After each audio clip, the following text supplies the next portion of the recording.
I'll try to end the show on like a good note, but the first topic is unfortunately not very happy. I'm sorry to say. It's one of those stories that you really hate to have to report on, but I kind of feel like it's important to discuss. So, for our first topic, we're going to discuss this story about a 20-year-old Robinhood customer who, there's no other way to put it. He died by suicide after seeing a negative balance on his app. Now, there's some frustrating things about this story. First of all, the negative balance was a glitch. He hadn't really lost that kind of money. That was tragedy number one. Tragedy number two is that he didn't reach out to anyone expressing his frustration or sorrow. He felt there was no other way than just to take his life. That was definitely mistake number two. If you're ever feeling suicidal for whatever reason, please reach out to someone you know. Someone. Even the suicide prevention hotline. It's available. And then mistake number three was he started doing this and he didn't really know what he was doing. Now, some people think it's annoying when I say things like, this is not financial advice, and never spend more than what you're willing to lose. I say these things for reasons. Because while it's kind of fun to put your money into stocks and you watch those stocks grow, you can lose money. And I have lost money. I share the spreadsheet. Yes, I've made money more often than I've lost, but I have lost money. And my biggest loss was over $100 one day. So the stock market is not safe. It's especially not stable right now. And this is why I always tell you, if you are going to get into this and you aren't sure of what you're doing, talk to a financial advisor. Because unfortunately, you may wind up like this. And the Forbes headline says very clearly, 20-year-old Robinhood customer dies by suicide after seeing a $730,000 negative balance. Now, right off the get-go, I knew this was suspicious. Because here's the thing, you can lose your shirt, but can you actually lose more money than what you put in? Typically, no. Your stocks can go to zero, but that doesn't always work out. In fact, let me show something that is probably important so that you can understand what we're talking about when it comes to the negative balances, and you might understand where we're coming from. This is my Robinhood portfolio. You've gotten quite used to it. By the way, since last time, I've added 12 shares in Ovid, and it's already up 43.65%. I've also added Orbic. Just pointing that out. That changed. But look at the day. The day it says it's $138 uptick. That means today this portfolio gained $137. If I go back a month, it's gained $278.46. If I do 3 months, it's gained over $1,000. If it's a year, it's $952.89. If you go all time, it's $672.96 because there was a movie pass investment here that totally went haywire. So, when you say there's a negative amount on the app, what that usually means is that for the day, money went down. In fact, there are points in today where, as you can see, I was down money, and it looks like a negative. So that's what it means when you see a negative and you open Robinhood, because it's always going to default to the current day. Now, that said, when you see this loss, it doesn't mean he lost everything. It just means that's how much it was down. But again, this is a little spoiler. There was a glitch. So we're going to read this article in a lot of depth, so that this one's super complicated. And it might even be above my ability to properly explain it, but I'm going to do my best. So, the note found on his computer by his parents on June 12, 2020 asked a simple question. How was a 20-year-old with no income able to get assigned almost $1 million worth of leverage? The tragic message was written by Alexander E. Kearns, a 20-year-old student at the University of Nebraska, home from college and living with his parents in Naperville, Illinois. Earlier that day, Kearns took his own life.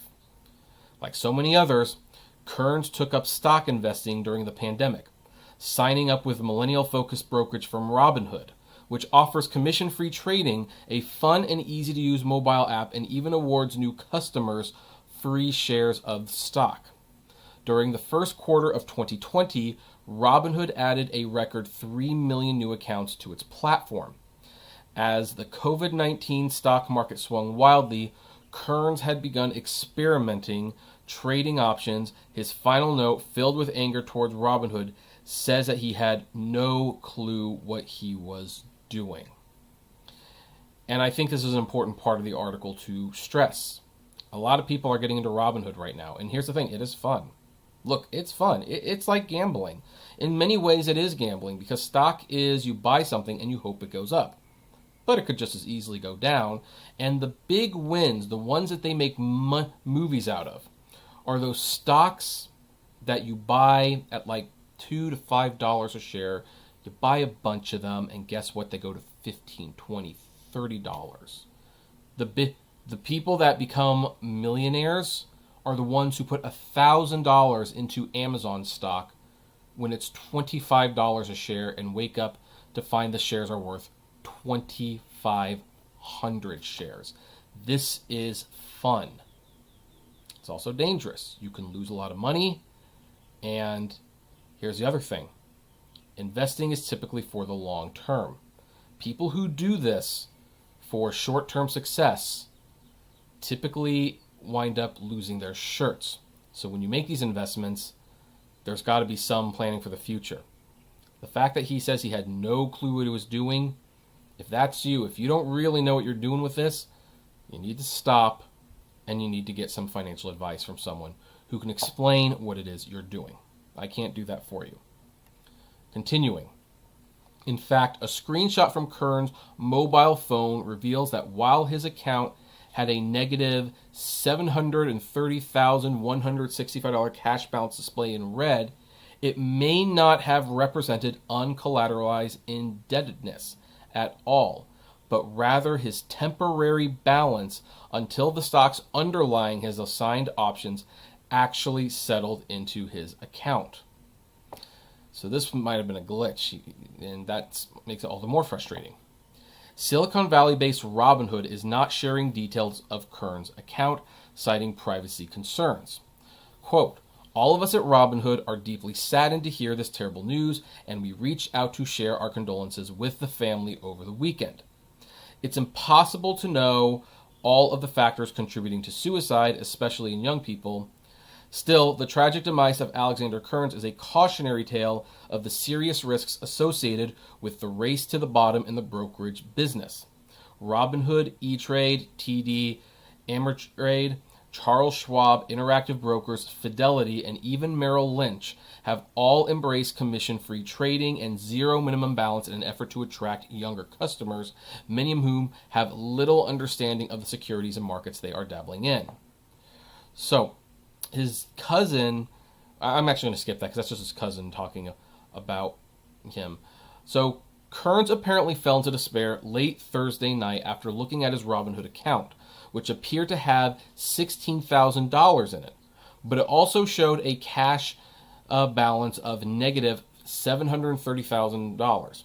In his final note, seen by Forbes, Kearns insisted that he never authorized margin trading and was shocked to find this small account could rack up as rack up such an apparent loss. Now, what is margin trading? Let's look that up real quick. Definition.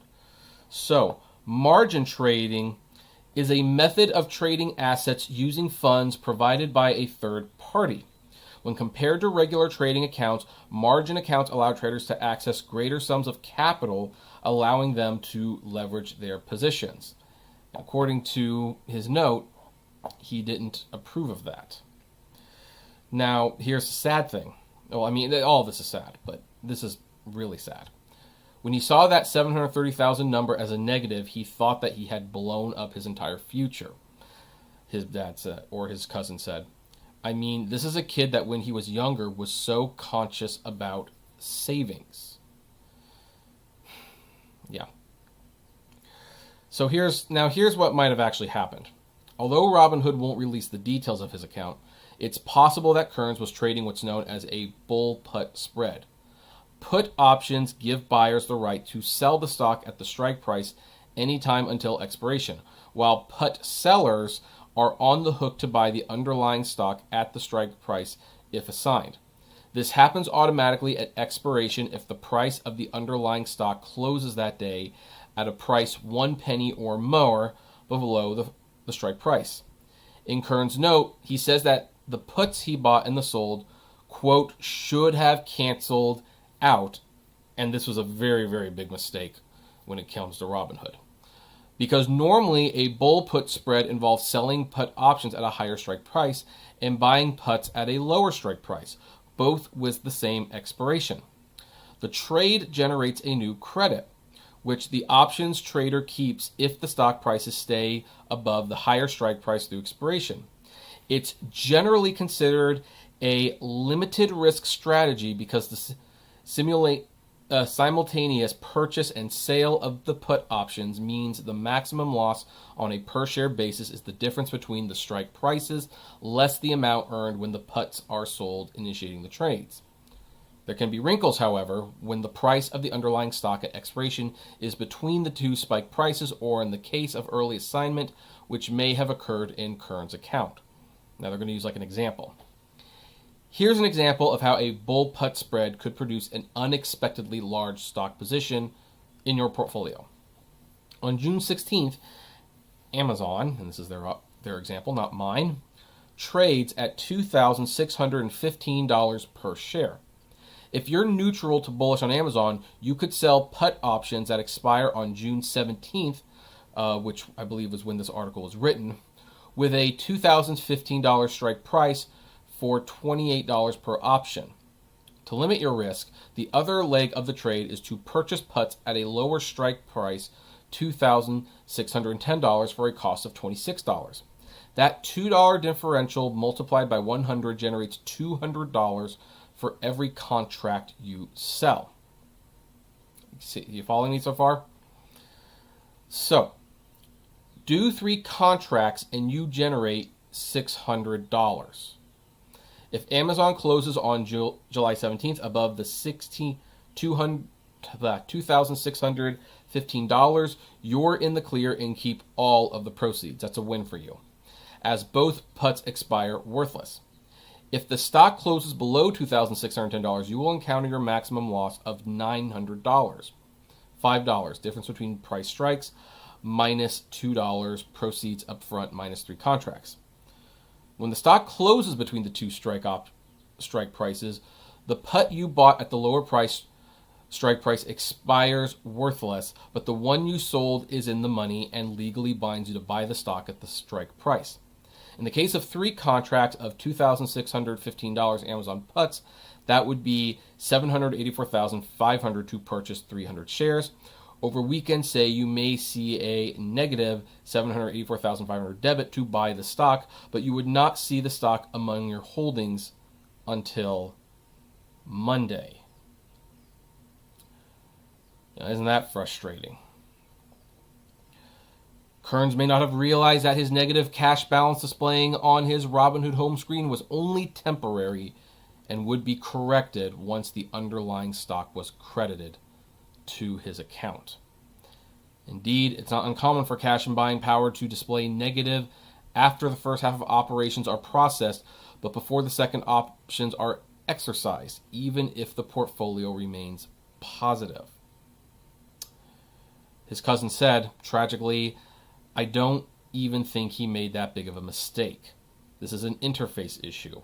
They have slick interfaces, confetti popping everywhere. They try to gamify trading and coach it as investment. I do agree with that one, by the way. One thing about Robinhood that is a little dangerous is that it does kind of leave people with like a sense that this is a game. And it's really not. It is real money you're playing with. And hey, if you're fully willing to lose that money, that's one thing. But if you're like going into this thinking you're going to get rich and you're going to just have fun doing it, it's a lot harder than you think. Now, Robinhood says, we are committed to continuously improving our platform and are reviewing our options offering to determine if any changes may be appropriate. I think some changes on Robinhood might be appropriate to try to avoid this sort of mistake from happening again. Granted, again, this kid made some mistakes of his own. He was buying stocks on an app he didn't fully understand, and instead of talking to someone and maybe seeing what could be done, this is unfortunate all around. This is one of the dark sides of Robinhood, is that it's kind of being, one of the reasons it's catching on right now is because it's seen as like a get-rich-quick thing, and it's not. And people watch certain YouTubers, and I really, just to let you know, I don't have any particular YouTuber in mind. We're talking about YouTubers in general. Robinhood is very popular to talk about as, not only the stocks you're buying, but the app. Obviously, I'm doing it right here. I try to let you know that what I show you is my personal investments. And I don't have a business degree, okay?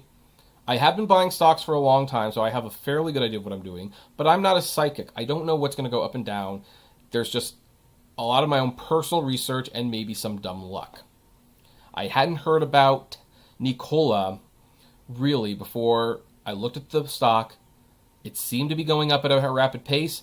I bought 20 shares, and the rest is history. It's done really good for me, but that was a lucky guess. And that was a risk I was willing to take. And had I lost it all, that would have been very bad, but that would have been on me. Don't get into this unless you have some idea of what you're doing. If you know someone who is in the business, ask them to help you with investing. Before anyone starts doing Robinhood, I think you need to, at the very, very, very, very least, watch the Walking on Wall Street short on Schoolhouse Rock. It sounds funny, I know, because it's made for kids, but it's the most basic idea of what stock trading is.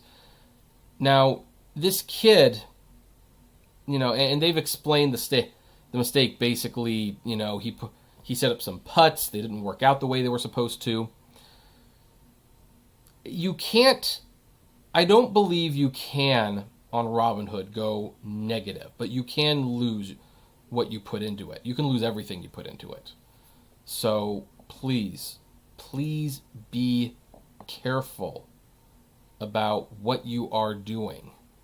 This is not a game, and you could lose your shirt. And if you feel depressed because of something that happened on Robinhood, like you lost a lot of money, please reach out to someone. And if it's over the weekend, please, at the very least, reach out to Robinhood first and see if the number is even correct. Had this kid wait a couple days, he probably still would have lost money, but it might not have been quite as much. So anyway, that's where I'm going to leave that one. So I'd like to know what you think about all of this. And please stay safe out there.